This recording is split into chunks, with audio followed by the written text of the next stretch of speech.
Let's think about the inerrancy of Scripture.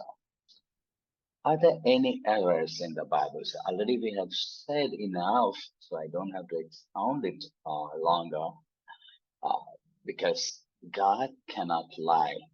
Bible is God's word, so God's word cannot lie.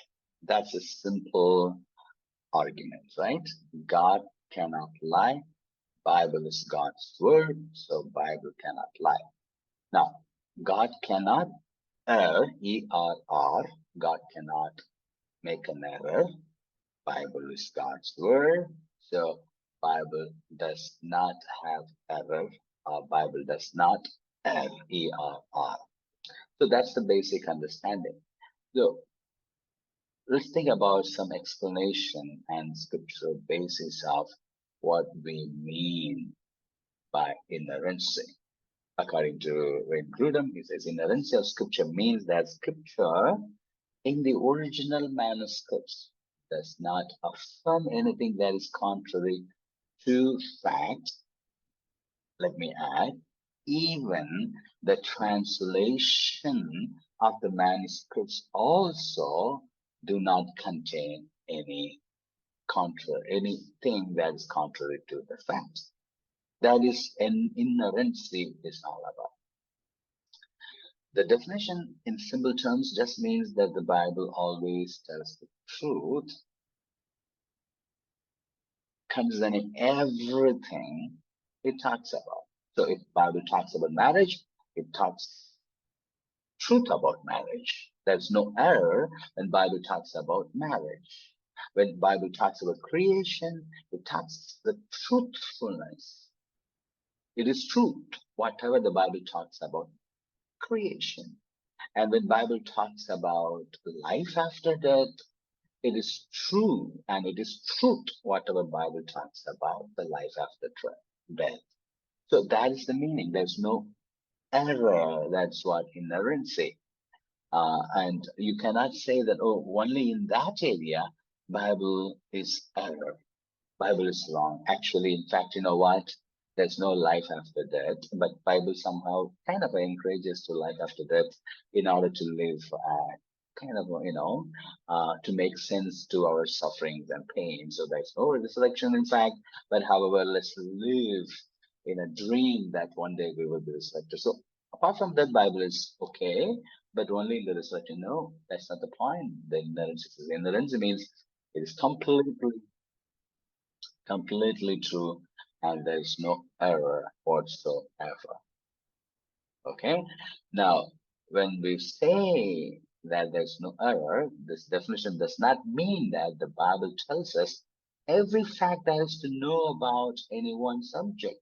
Now, for example, when we say that there's no error when Bible talks about creation, when we say that there is no error in the Bible when the Bible talks about the life after death, we are not claiming that the Bible tells everything that one can know about creation or one can in the future know about the eternal life. Did you get that idea? Did you see the difference? Anything and everything that the Bible says is truth, and not necessarily that is the only thing that thing about that particular thing. But as much as the Bible talks about the creation, whatever the Bible talks about the creation is true. But there can be many other things as well that we can add with the help of reason. We can add with the help of experience. That's totally fine as long as the compatibility is very well, then we can maintain it. Otherwise, we are not going to use the reason in order to support or complement what we have in the scripture. So the definition does not mean that the Bible tells us every fact there is to know about any one subject. For example, I took creation as an example, but it affirms that what it does say about any subject is 100% true. So there are a few things that we need to understand when we talk about inerrancy of the scripture. At least there were 5, but I just converted into 3. Very clearly, we can just think about very quick. Number 1, when we say the inerrancy of the scripture, we mean that the Bible can be inerrant and still speak in the ordinary language of everyday speech. When the Bible says 8,000 in the place of 820, it is okay because Bible uses the ordinary language of everyday speech. Sometimes, though they may seem wrong, seemingly wrong. For example, now we know that the earth is not flat. Okay. Now scientifically we know that sun doesn't rise. It is rather earth rotates the sun. It's not the sun revolves around the earth, as if to say that sun rises from the east and sun sets in the west, right? Now, when we think about a statement like sun rises and sun sets, Bible is not making a false claim about the, about the information about whether the sun rotates the earth or earth rotates the sun.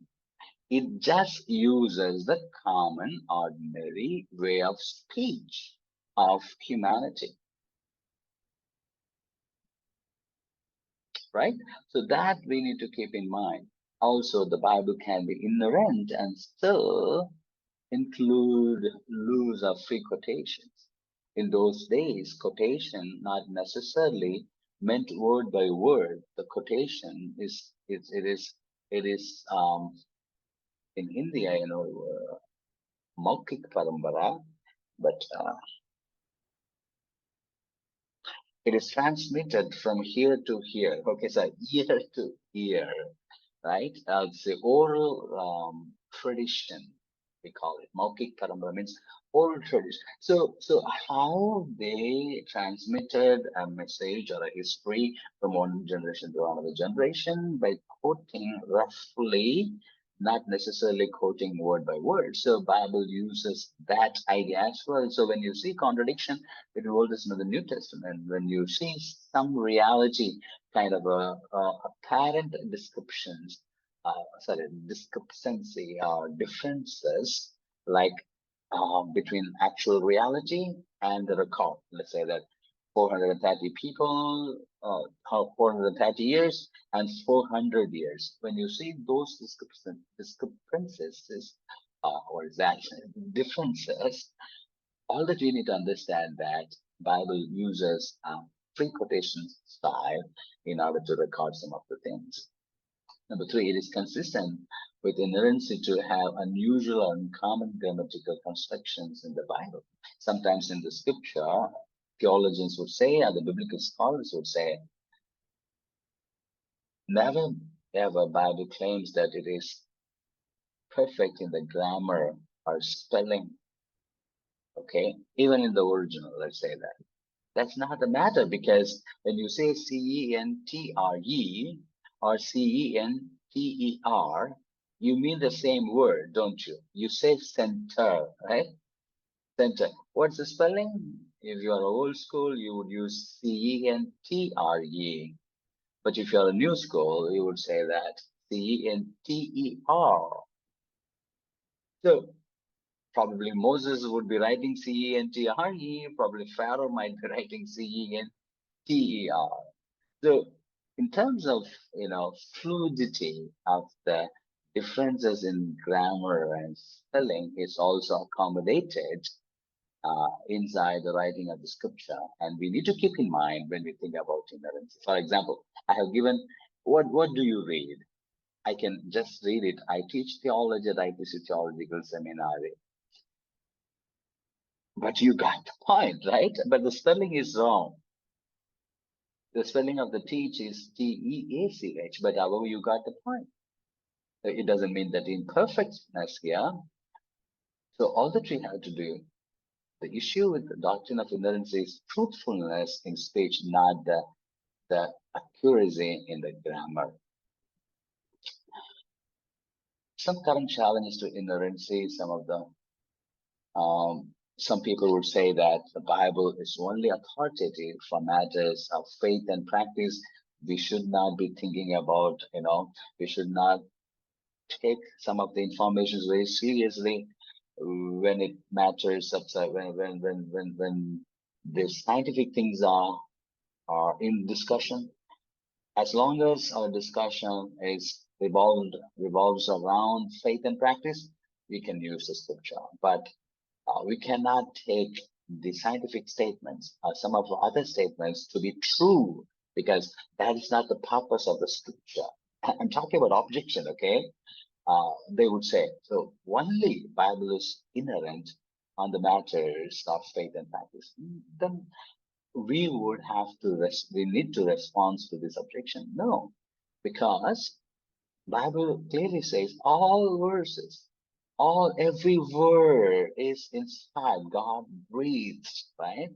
So there's no point of error, whether it talks about ethics, whether it talks about any other information. So even though we can say that the purpose of the scripture is to share the gospel, is not about the information, but if the other peripheral informations are wrong, then automatically that will affect the core of that information as well that is talking about. So we cannot just say that the Bible is inerrant on the matters of faith and practice. They would say inerrancy. The term inerrancy is a poor term because inerrancy looks for 100% accuracy, 100%, clarity and all this stuff. Actually, you know what? Whenever we use the word inerrancy, we always make a space for the limitation of the ordinary language and also the infallibleness of man when he or she is transmitting a scripture writing from one copy to the other copy. When they are copying the scripture, there is always a limitedness. And when a human speaks, and there is always a limitation. So that idea also taken account when we talk about inerrancy. Objection 3. We have no inerrant manuscripts, therefore talk about an inerrant Bible is misleading. So because inerrancy, we said that, the inerrancy is all about inerrancy of the scripture means the scripture in the original manuscripts does not affirm anything that is contrary to the fact. So if that is the case, we do not have the original manuscript, do we? Do we have original scripture? Do we have the first copy that was written by Moses? Do we have the first copy that was written by Paul? Do we have a first copy that was written by the apostles? Then when we say that the inerrancy, actually we mean that there's no error in the original manuscript, then aren't we saying that there can be errors in the translations and the copies and the manuscripts? No, no. In the original manuscript, or we call it autograph, okay? The autograph of the scripture is inerrant. We can very safely say that given that the biblical scholars research and given that the similarity between the manuscripts, given that the archaeology evidences and also the 2000 years of studies of the scripture, and based on the scholarship, we can very, very strongly say that on the matters almost 99.9% of what the scripture says can be very clearly say that this is what the Bible says on this matter, and 0.01 point also can be reconciled because of the differences that we see among the manuscripts. But based on the discussion and based on the study and the scholarship that has gone before us, we'll be able to fine tune that 1% as well. So my Tamil Bible is inerrant as well as much as the first copy of Moses. If it is church, I would have asked my church people to say amen or hallelujah. Your Malayalam Bible is as inerrant as the first manuscript original autograph of Paul. Inerrancy fourthly, overemphasizes the divine aspect of scripture and neglects the human aspect. Yes, sometimes. But however, Inerrancy, as I said, it has a space to incorporate the human aspect as well. That is why we say that 99.9 and 1, that is also not for the matter of the message or meaning, only the differences in the spellings, the differences in the grammar, but because of it, nobody would lose what is already confirmed by 99.99% of what the Bible says to be true. Because, see, the objection actually has an assumption. In order to be human, you have to err, right? Ever. In order to be human, you have to be erroneous. No, not necessarily. When I say that I am Augustine, do you think that I am making error? When I'm saying that I'm speaking in English with you, do you think that I am saying something wrong? No, not necessarily that I need to always be wrong in all my doings and my thinking and all my things. Not necessarily. I am created in the image of God. I can do plenty of things right, plenty of things, rationally, spiritually. When it comes in the matter of relation, when it comes to the matter of believing something, when it comes to the matter of doing something routinely every day, I can do it rightly. For example, I can get into the right bus, I can get down to the right stop, I can reserve my ticket rightly. I can, I can identify my wife among 100 women that are sitting there. I can rightly identify all those things. So it doesn't mean that even though I'm human, I don't have to be wrong always. So even though the idea of the accommodation of the fallibleness, okay, the ability to make mistakes of man is incorporated inside the inspiration because the primary author is God, the secondary author is the Holy, primary author of the scripture is Holy Spirit, the secondary author of the scripture is human being. It doesn't mean that I have to bring wrong ideas and Holy Spirit has to bring right ideas. So since it is a cooperation and collaboration of the Holy Spirit and human authors, it is 50% true, 50% wrong. No. No. Primary author is Holy Spirit, secondary author is man. Even though there are grammatical errors or spelling errors, there is no factual errors in the scripture. In that sense, scripture is inerrant. Objection number 5. There are some clear errors in the Bible. As I said, yes, of course, there's some differences, but that can be reconciled. There is no such passage now that we know that cannot be reconciled. Okay? Given the 20 years of scholarship, 2000 years of scholarship on scripture, on the different available manuscripts of scripture and Bible and studies that have gone before us, we are able to reconcile any differences, seemingly difference, okay? The seemingly contradictions are not real contradiction. If there is any contradiction comes up, it's not the problem of the scripture, it's a problem of the reader because he doesn't understand it clearly. Bible scholars have taken time to deal with most of the alleged problem texts, and they have suggested the possible solutions to them as well. There are two problems with denying the inerrancy of the scripture. Basically, when you say that the Bible can have error, if you don't attribute the inerrancy to the scripture, then number one, there is a serious moral problem. Basically, you have to say that God can lie. If God can lie, I can also lie. And if God can lie, how can I trust that God? Right? And also for me, a philosophical problem that the God who lies cannot be God at all. So with that, we stop here. Let's move on to the clarity of the scripture. Okay, let me ask you if there's any question. If you don't have time to pick the questions as well. But if there's any quick, follow up on